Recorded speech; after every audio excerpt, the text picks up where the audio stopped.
कहानी की शुरुआत एक सुनसान रेगिस्तान के बीच खड़े एक बड़े पेड़ से होती है, जहां सभी बंदर खुशी खुशी रहते थे। आज उस पेड़ के पास एक अलग ही माहौल है।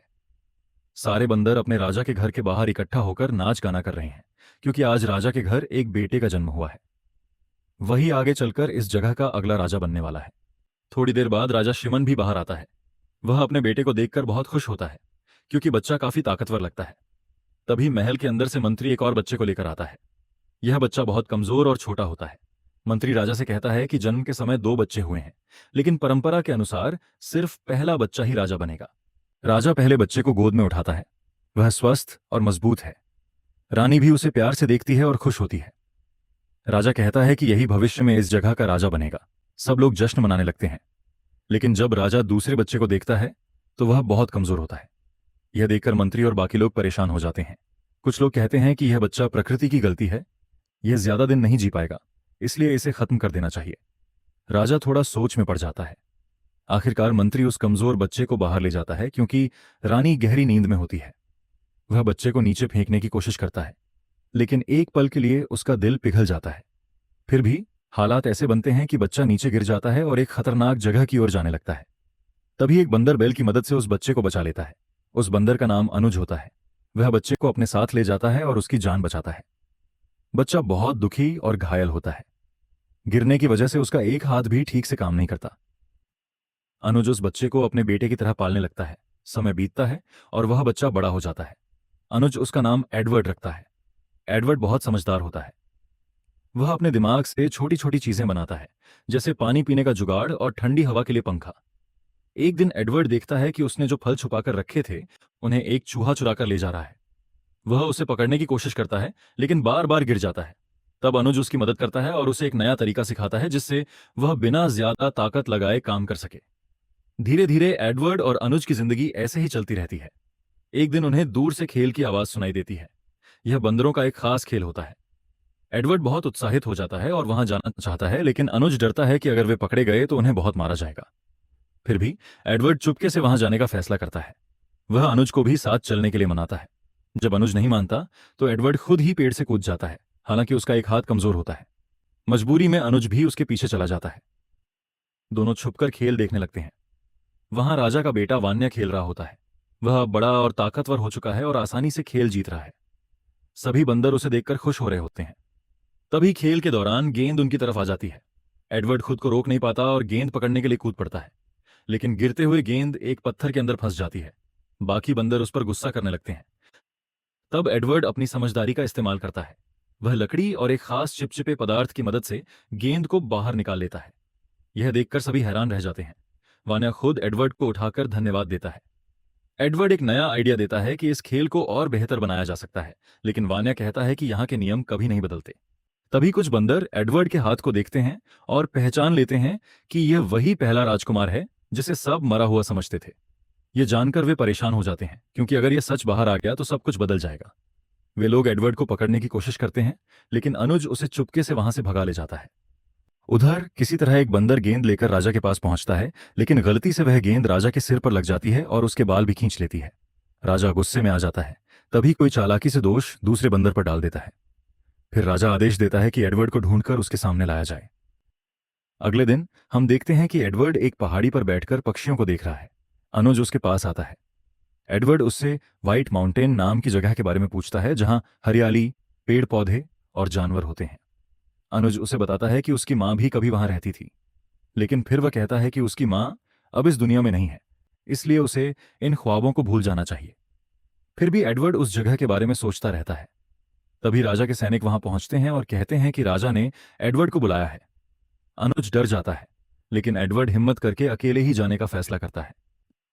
अब एडवर्ड राजा के सामने खड़ा होने वाला है, और यहीं से कहानी एक नए मोड़ पर पहुंचती है। राजा को पहले से ही पता होता है कि उसका एक बेटा एडवर्ड जिंदा है।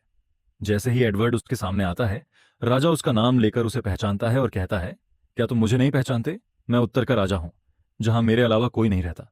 एडवर्ड यह सुनकर बहुत खुश हो जाता है कि आखिरकार वह अपने पिता से मिल रहा है। राजा भी उसे देखकर खुश होता है और कहता है कि उसने सुना है कि एडवर्ड जादू करता है।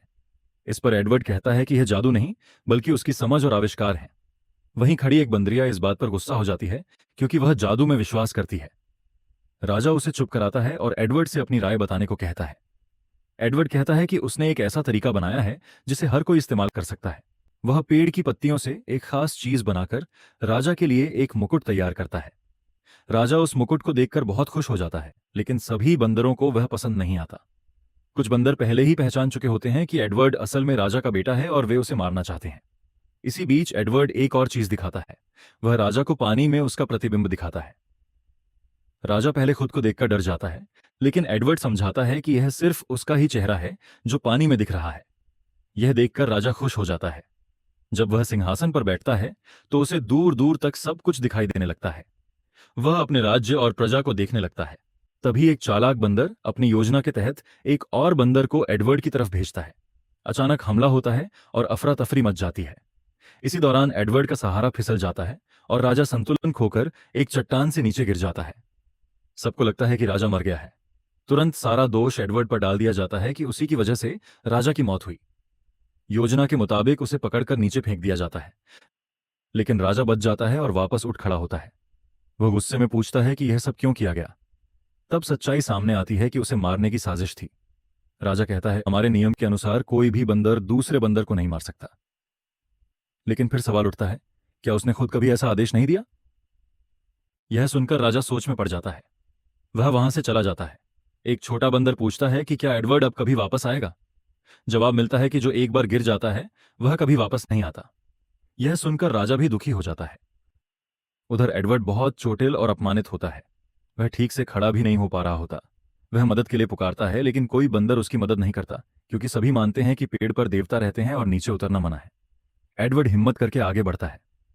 वह बहुत भूखा होता है और कुछ जानवरों से खाने के लिए फल मांगता है, लेकिन वे उससे डर जाते हैं। तभी एडवर्ड एक नई चीज सीखता है। वह दो पैरों पर चलने की कोशिश करता है और सफल हो जाता है। यह देखकर वह बहुत खुश होता है कि उसने एक नया तरीका खोज लिया है। वह आसपास के जानवरों को देखकर खुश होता है, लेकिन तभी एक खतरनाक भेड़िया उसकी ओर बढ़ता है। एडवर्ड डरकर भागने लगता है। ऊपर पेड़ों पर बैठे बंदर हैरान हो जाते हैं कि वह दो पैरों पर दौड़ रहा है। एडवर्ड भागते भागते एक गैंडे के पास पहुंच जाता है, जिससे हालात और बिगड़ जाते हैं। तभी अनुज वहां पहुंचता है और अपनी ताकत से गैंडे को रोकने की कोशिश करता है, लेकिन एक गैंडा एडवर्ड पर हमला करने वाला होता है, इसलिए अनुज खुद उसके सामने आ जाता है। अब उसे एहसास होता है कि एडवर्ड उसका अपना बेटा है। वह कहता है, मुझे माफ करना, तुम मेरे बेटे हो, लेकिन मैंने कभी तुम्हें सच नहीं बताया। यह कहते हुए वह अपनी जान दे देता है। उधर वान्या को समझाया जा रहा होता है कि अब वही राजा बनेगा। उसकी तारीफ की जाती है कि वह बहुत अच्छा और ताकतवर है। दूसरी तरफ एक बंदर को उसकी गलती के लिए सजा दी जाती है और उसे मंत्री पद से हटा दिया जाता है। उसकी जगह उसका रिश्तेदार नया मंत्री बन जाता है, जिससे वह बहुत खुश होता है। इसी बीच एडवर्ड नीचे जमीन पर होता है। अचानक मौसम बदल जाता है और एक भयंकर तूफान आता है जो सब कुछ अपनी ओर खींचने लगता है। सभी बंदर पेड़ों से चिपक जाते हैं, लेकिन कुछ पकड़ नहीं पाते और तूफान में खिंच जाते हैं। एडवर्ड भी उसमें फंस जाता है। तूफान के अंदर उसे कई जानवर दिखाई देते हैं। वहीं एक बंदरिया लूसी अपने परिवार से बिछड़ जाती है। एडवर्ड उसे देखते ही पसंद करने लगता है और उसकी मदद करने के लिए आगे बढ़ता है। वह बेल की मदद से लूसी को पकड़ता है, लेकिन दोनों एक चट्टान से लटक जाते हैं। काफी कोशिश के बाद भी रस्सी टूट जाती है और वे गिरने लगते हैं, लेकिन किसी तरह एडवर्ड लूसी को बचा लेता है। तूफान खत्म हो जाता है और सब कुछ सामान्य हो जाता है।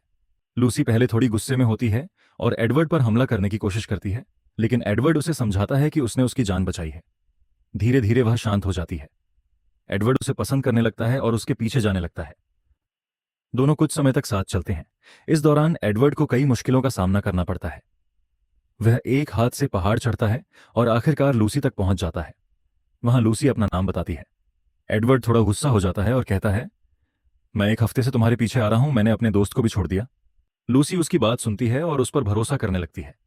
एडवर्ड उसे अपने दोस्त के बारे में बताता है और उसे दो पैरों पर चलना सिखाता है। अब दोनों साथ बैठते हैं और यहीं से उनकी कहानी एक नए मोड़ की ओर बढ़ती है। एडवर्ड लूसी को अपना घर दिखाता है और बताता है कि वह पहले इसी पेड़ पर रहता था। वह जगह बहुत बड़ी होती है। रास्ते में एडवर्ड लूसी से कहता है कि चाहे कुछ भी हो जाए, वह हमेशा उसके साथ रहेगा। आगे चलते हुए वे एक खतरनाक इलाके से गुजरते हैं, जहां जमीन गर्म और लावा जैसा माहौल होता है। एडवर्ड एक लकड़ी की मदद से रास्ता बनाता है। तभी उसे एक अजीब सी चीज मिलती है। वह उसे समझ नहीं पाता और बार बार छूता है, जिससे उससे दर्द होता है। लेकिन अचानक वह देखता है कि उस चीज से रोशनी निकल रही है। वह उस रोशनी का इस्तेमाल करता है और दोनों मिलकर एक तरह की आग बना लेते हैं। जब बाकी बंदर उन्हें देखते हैं तो डर जाते हैं, क्योंकि उन्होंने पहले कभी ऐसा नहीं देखा होता। एडवर्ड सबको समझाता है कि अब अंधेरे में भी देखा जा सकता है, लेकिन गलती से आग फैल जाती है और एक छोटा हिस्सा जल जाता है। यह देखकर सभी बंदर घबरा जाते हैं और सोचते हैं कि एडवर्ड उनके लिए खतरा बन गया है। डर और गुस्से में वे उस पर पत्थर फेंकने लगते हैं। लूसी उसे बचाने की कोशिश करती है और दोनों वहां से भाग जाते हैं। भागते हुए लूसी एडवर्ड से कहती है कि तुम अपनी फैमिली की बहुत तारीफ करते थे, लेकिन उन्होंने ही हम पर हमला कर दिया। अब हम कहाँ जाएंगे? तब एडवर्ड को एक आइडिया आता है और वह लूसी को एक गुफा में ले जाता है जो पहले भेड़ियों की थी। वह जगह बड़ी और सुरक्षित होती है। धीरे धीरे लूसी को भी एडवर्ड से प्यार हो जाता है और वह उसे अपना लेती है। पेड़ पर बैठे बाकी बंदर यह सब देख रहे होते हैं। अगले दिन लूसी एडवर्ड को फल तोड़ना और निशाना लगाना सिखाती है। शुरुआत में एडवर्ड दूर तक फेंक नहीं पाता, लेकिन धीरे धीरे सीख जाता है। रात तक वह काफी खाना इकट्ठा कर लेता है। पेड़ पर बैठे बंदर यह सब देखते हैं और अब उनके मन में भी नीचे आकर रहने की इच्छा होने लगती है। एडवर्ड और लूसी पत्थरों और लकड़ियों की मदद से कूदना और नए तरीके सीखते हैं। एक दिन जब एडवर्ड शिकार कर रहा होता है, तभी एक उड़ने वाला विशाल जीव उसे पकड़ लेता है और मारने की कोशिश करता है। लूसी तुरंत उस पर हमला करती है और उसे मार गिराती है। अब एडवर्ड ने एक भेड़िए को भी अपना साथी बना लिया होता है। रात में लूसी शिकार किया हुआ मांस खाने लगती है, लेकिन एडवर्ड को यह पसंद नहीं आता। वह आग की मदद से खाना पकाने का तरीका अपनाता है। उसकी खुशबू पेड़ पर बैठे बंदरों तक पहुंचती है। वे भी नीचे आने का सोचते हैं, लेकिन तभी पेड़ की आत्मा की आवाज आती है, जिससे सब डर जाते हैं। फिर एक छोटा बंदर, डिएगो, सच्चाई पता करता है कि यह आवाज किसी बंदर की चाल थी, ताकि कोई पेड़ से नीचे न उतरे। यह जानकर सभी बंदर नीचे उतरने का फैसला कर लेते हैं। धीरे धीरे एक एक करके सब पेड़ छोड़ देते हैं। अब राजा और उसकी रानी अकेले रह जाते हैं, क्योंकि उनकी प्रजा उनके साथ नहीं होती। सभी बंदर एडवर्ड की गुफा के पास पहुंचते हैं और उससे रहने की जगह और खाना मांगते हैं। लूसी पहले डर जाती है और उन्हें भगाने की कोशिश करती है, लेकिन एडवर्ड समझाता है कि ये सभी उसका परिवार है। आखिरकार लूसी भी मान जाती है और सभी बंदर वहीं रहने लगते हैं। रात में सब मिलकर खाना खाते हैं, खेलते हैं, आवाजें निकालते हैं और खुशी मनाते हैं। वान्या दूर से यह सब देख रहा होता है। समय बीतता है, साल गुजर जाते हैं। एडवर्ड अब काफी समझदार और मजबूत हो चुका होता है। उसने अपने रहने के लिए अच्छा घर बना लिया होता है। लूसी भी अब मां बनने वाली होती है, जिससे एडवर्ड बहुत खुश होता है। एक दिन एडवर्ड देखता है कि डिएगो कुछ नया बना रहा है और ड्राइंग सीख रहा है।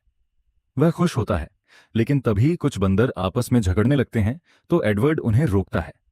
उधर एक चालाक बंदर बदला लेने के लिए सेना तैयार करता है और एडवर्ड के गांव पर हमला करवा देता है। वे सब मिलकर एडवर्ड का घर और सारी चीजें तोड़ देते हैं। सब कुछ बर्बाद हो जाता है और सभी बहुत दुखी हो जाते हैं। फिर सबको बताया जाता है कि यह सब वान्या की वजह से हुआ है। गुस्से में सब वान्या के खिलाफ निकल पड़ते हैं। एडवर्ड भी वहां पहुंचता है और वान्या को बुलाता है, लेकिन वह नीचे नहीं आता। तभी सब मिलकर पेड़ को काटने लगते हैं, ताकि वान्या को नीचे आने पर मजबूर किया जा सके। यह देखकर वान्या गुस्से में आ जाता है और एक एक करके सब पर हमला करने लगता है। सभी मिलकर उसे रोकने की कोशिश करते हैं। भयंकर लड़ाई होती है। इसी दौरान एक बड़ा हादसा होता है और एडवर्ड एक पेड़ के नीचे दब जाता है।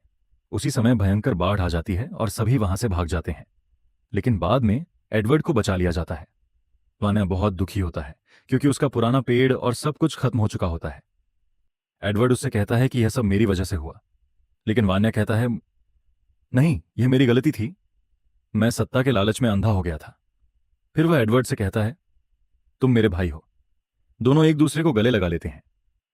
बाकी सभी बंदर भी वहां आ जाते हैं। लूसी एडवर्ड को जिंदा देखकर बहुत खुश होती है। अब सबके सामने एक नई समस्या होती है। चारों तरफ सिर्फ रेगिस्तान है और वे ज्यादा दिन तक जिंदा नहीं रह सकते।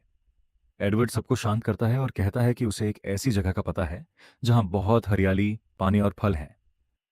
फिर वह सबको लेकर व्हाइट माउंटेन की ओर निकल पड़ता है, पक्षियों का पीछा करते हुए। लंबी यात्रा के बाद वे सभी एक खूबसूरत जगह पहुंचते हैं, जहां चारों तरफ हरियाली, पेड़ पौधे और पानी होता है। सभी बहुत खुश हो जाते हैं और यहीं इस कहानी का एक सुखद अंत होता है।